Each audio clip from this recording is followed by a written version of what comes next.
start slideshow. Yeah, so I've been a realtor since 2005, and I work with a network of about 20 realtors across British Columbia.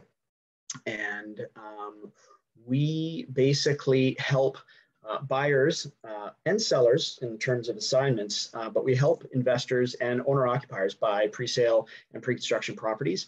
We also do resale, buying and selling, but we do a lot of pre-sale. In 2021, I think we did close to about 500 transactions, so quite a few transactions, quite a bit of business. So today, what I'm going to talk to you about is where we were. So a brief overview of the Vancouver presale market. And when I talk about the Vancouver presale market, I'm talking about Greater Vancouver effectively, just because the way the presale market has developed, the inner and outer suburbs of Vancouver are now part of that same market. And that's where a lot of the activity is now. I'm going to discuss where we're at now, so what's happening now in the Vancouver presale market, and then I'm going to discuss with you where we are headed. And the way forward in the presale market. And then the last thing is I'm going to discuss the opportunities in the Vancouver presale market for investors and for owner occupiers.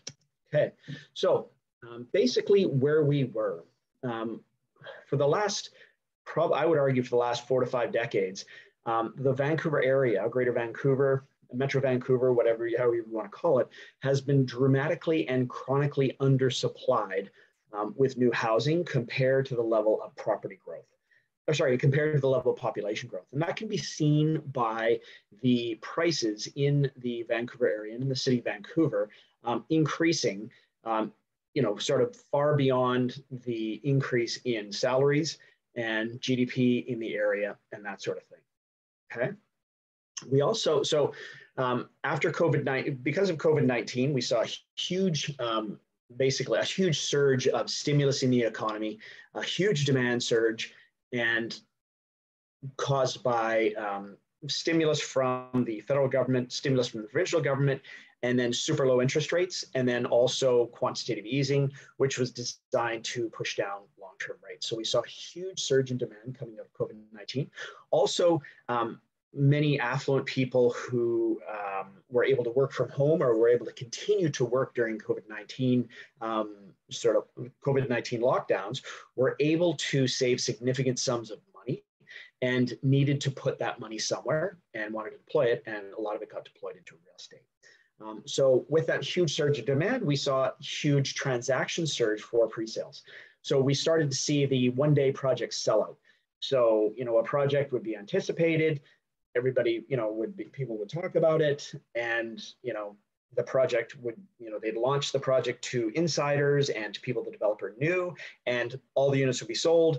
Next day, the general public would find out about it. Realtors who didn't have the kind of connections that we had would find out about it, and there'd be nothing left. So pretty crazy market, lots of sales. It was a very exciting time, but a very frustrating time for a lot of people. So that surge in demand caused a surge in supply. So that surge in demand and those one-day sellouts and that sort of froth and frenzy in the market caused a supply surge, okay? And so with that supply surge, what you saw are developers who took projects that may not have been viable before COVID or during COVID or even right after COVID and brought them to market, or projects that they'd been sort of waiting with, they decided to bring to market. So that takes us to where we are at now. So what we're seeing is so to finish that point, so we saw right now we're seeing a lot of projects launching, and those projects are launching based on decisions made by developers 3 to 6 months ago when the market was favoring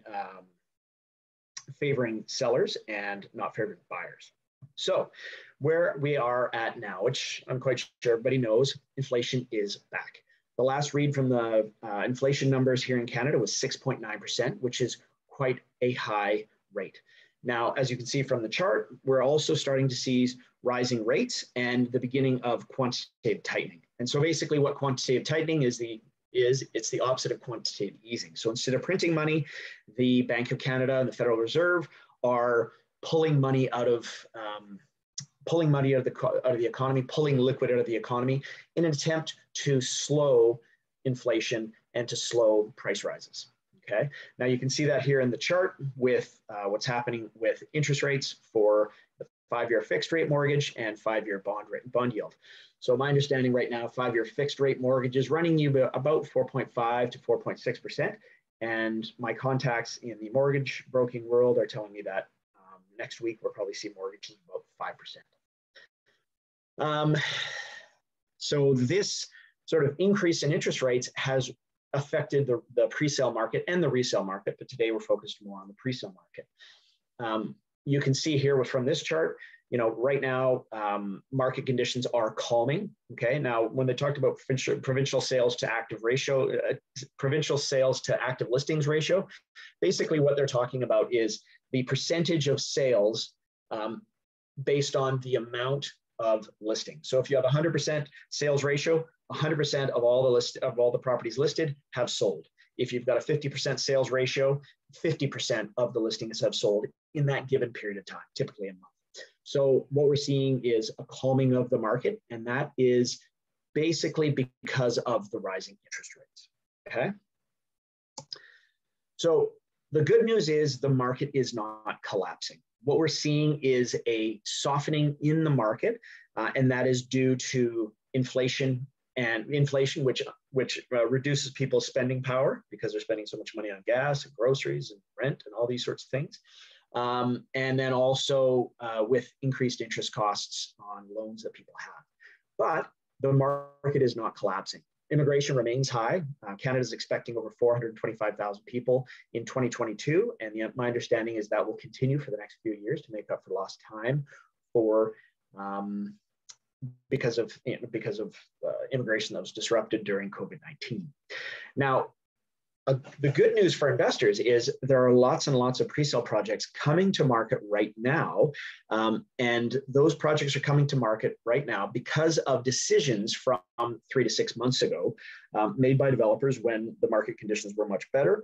And some of the expectations about inflation were that it wasn't going to be as high and as persistent as it is.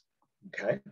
So what we're seeing overall across the Greater Vancouver real estate market is that the investors are very active in the suburbs, okay? And you're also seeing the suburbs is where you saw the greatest surge in market demand and where you saw the greatest surge in supply, the greatest surge in supply and the greatest surge in transactions and also the largest surge in prices. Now what we're seeing is that the suburbs, so that's like Surrey, Coquitlam, Fraser Valley, those kind of places, that's where you're starting to see the biggest falls in transaction numbers and the biggest reductions in demand. And so that's where the investors were, and that's where the investors still are active. You do have owner-occupiers out there, but in contrast to the core, and when I refer to the core, I sort of talk about the city of Vancouver, Burnaby, and the North Shore. That is the purchasers and in those markets tend to be owner occupiers who are buying for properties that they want to have to live in, just because based on the extremely high price of pre-sale and pre-construction properties in the core, it just really doesn't make much of a sense. It just doesn't make much sense from an investment perspective. You're looking at probably in the core a gross cap rate on an annualized basis of probably 3%. If you're to buy a pre-sale in the core. So it's typically and primarily owner occupiers, whereas you get out into the suburbs and you potentially get between 4 and 6% gross returns. But as I'll get to soon, those numbers are going to improve. Right now, rents are rising with inflation and a return to post-COVID. And what you see with rents is they tend not to fall, except in sort of very sort of exceptional circumstances like COVID-19. But right now, rents are rising with inflation. And any of you people here who own properties and have been paying attention, you're able to get significantly higher rents than you were able to get 6 months ago or a year ago, even taking out COVID-19. So another thing too, which is interesting, is I was recently at a presentation with Ryan Lalonde, who is one of the principals of MLA Canada, of whom I'm a big fan, both Ryan and MLA Canada. And he mentioned that construction costs are up 25% since January 1, 2022. So the increases in costs are affecting everybody, both consumers, investors, and developers. Okay. So basically right now, we're starting to see an increase in incentives offered by developers. You're seeing it more of it in the suburbs than we are in the core, but the incentives could become quite significant going forward. Now, in terms of where we're going, and I call this crystal ball time because my crystal ball is as good as yours. So, I can't predict the future, and I would be very cautious. I'd be very wary of anybody who said to you with 100% accuracy they could predict the future. But based on what I've been reading and what I've been seeing from the Bank of Canada, rates are expected to continue to rise. The consensus that I've heard is that based on the last inflation reading of 6.9%, that we'll probably see a 0.75% rise from the Bank of Canada, and we may well see that coming from the Federal Reserve in the United States. With inflation, the Bank of Canada has an inflation target of about 2%, and when we're running at about 6.9%, and we have interest rates where they are, there's pretty much only one way that interest rates are going to go, and they're going to go up. Now, my understanding is that in terms of the Bank of Canada's rate, a neutral rate, and whereby the rates whereby the Bank of Canada's interest rate is neutral, so it doesn't put any upward pressure on costs or any downward pressure on costs, is between 2 and 3%. But my understanding is that to get inflation down, we may have a period of time during which those rates need to be actually higher than that to bring inflation down and bring inflation under control. So basically, like I say here in the slide, higher rates have a downward effect on real estate prices and sales volume. Now, we're seeing that right now. Sales volume across the Greater Vancouver area, including Fraser Valley, are down about 30% compared to last year. We're also starting to see priced softness. Now, it's not necessarily showing up in the Real Estate Board of Greater Vancouver statistics at this time, but you will start to see it because the statistics from real estate statistics are always backward looking, because nobody, again, has a crystal ball that works. And so they can report on what's happening in the past, but reporting on the here and now, on a day-to-day basis can be difficult. Further thing is higher rates may result in a recession. Some of the recent comments from the Federal Reserve Chairman Jerome Powell is saying that he's not necessarily afraid of creating a recession. So that might be what they call in the economics profession job owning, which is where they try to talk down the market as opposed to take action, or it may not be, who knows. But the good news is if there is a recession, central banks tend to cut rates during recessions. Okay, so we may see rates rise for the next 6 months to a year. They may stay high for a period after that. But after that, if inflation gets under control and goes down and GDP growth goes down, you're probably going to see rates going down, which for a real estate investor is quite a good thing. Okay, so here's where I see the opportunities. Okay, so based on what we're seeing now, rates are on their way up. Transactions are on their way down, and we're seeing price softness. Now, one of the things that I've been thinking about is that pre-sales could be the perfect investment for taking advantage of the current interest rate situation. Now, I'm operating on a few assumptions here. The first assumption is that the Bank of Canada and the Federal Reserve will act decisively to the point of potentially pushing Canada and the United States into a recession. Now, if you want a precedent for how that works, one should look at the 1980 to 1982 time period during which Paul Volcker, the head of the head of the Federal Reserve, and the Bank had a similar script whereby he pushed interest rates up to 20% when inflation was running above 10% or above 15% for a period of time. Now, what that did was it caused the recession of 1981, 1982, which was painful but short. But then as of late 1982, early 1983, the North American economy started to do very, very well and had a significant period of very low inflation and relatively high growth following that time. So I don't think that we are in the same situation as we were in the 1970s and the early 1980s, just because it's a different world now. But I think there is a chance that interest rates could be increased to a point whereby we may see a recession. And so basically where I see an opportunity is this, okay? Continuing, like I say, continuing rate rises should expect market softness. Now, when there is market softness for an extended period of time, the way developers get buyers to move forward on a purchase is by offering incentives. Now, these purchase incentives typically are called decorating allowances. Now, what a decorating allowance is a credit upon completion. Okay, so I'll explain. So say, for example, person A was to buy a pre-sale today, and they were to pay full price of $1. Okay, and then person B decided to wait 3 months for the market to get worse and for more incentives to be offered. So person B in 3 months from now goes to the display center and purchases a pre-sale, goes to the display center and asks if there's any incentives for a pre-sale. And the developer's representative or the developer marketer says, yes, there is. We are offering a decorating allowance. Now, what a decorating allowance is a credit upon completion. And so basically what the developer will say is, I agree to sell you, person B, this pre-sale for $1, okay? But I will give you 10 cents. I'll give you a 10-cent discount upon completion when you transfer ownership at the land titles office. So when person A looks at what other people paid for them in a few years after the project is completed, and they look at the tax form for person B's purchase, they see a $1 purchase price. They don't see the decorating allowance because it actually doesn't show up.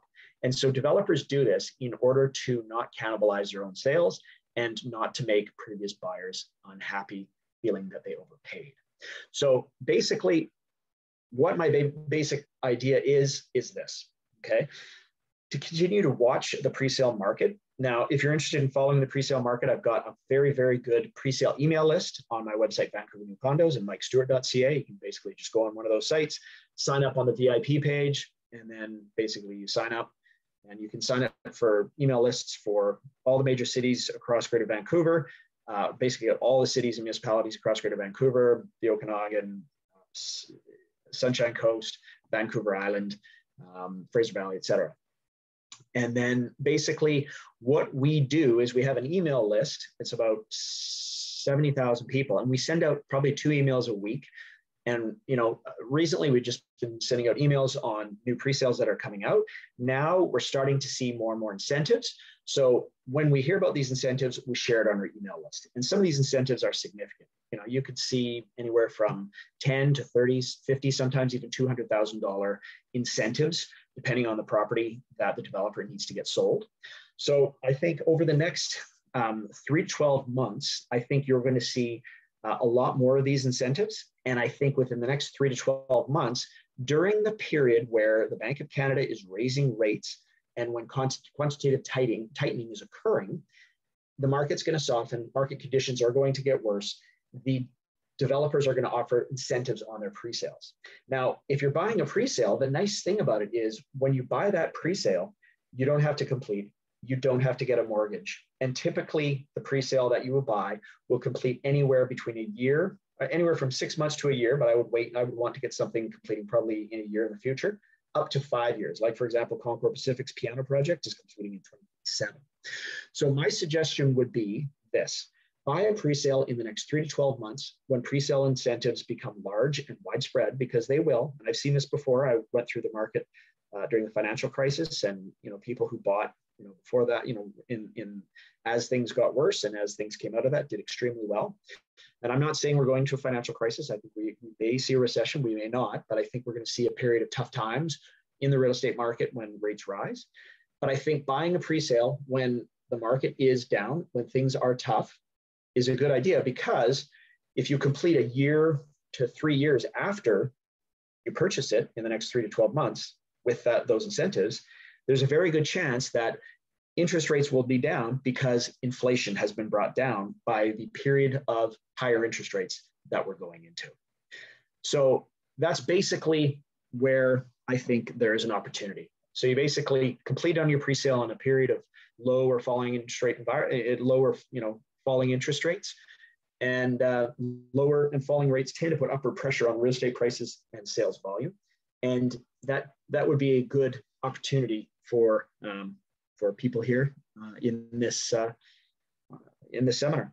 There's one last thing I wanted to mention is rents. So rents tend to have somewhat of a ratcheting effect.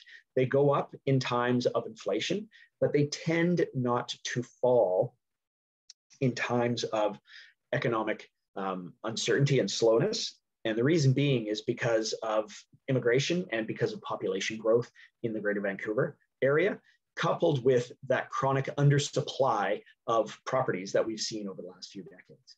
But that pretty much covers everything I wanted to discuss.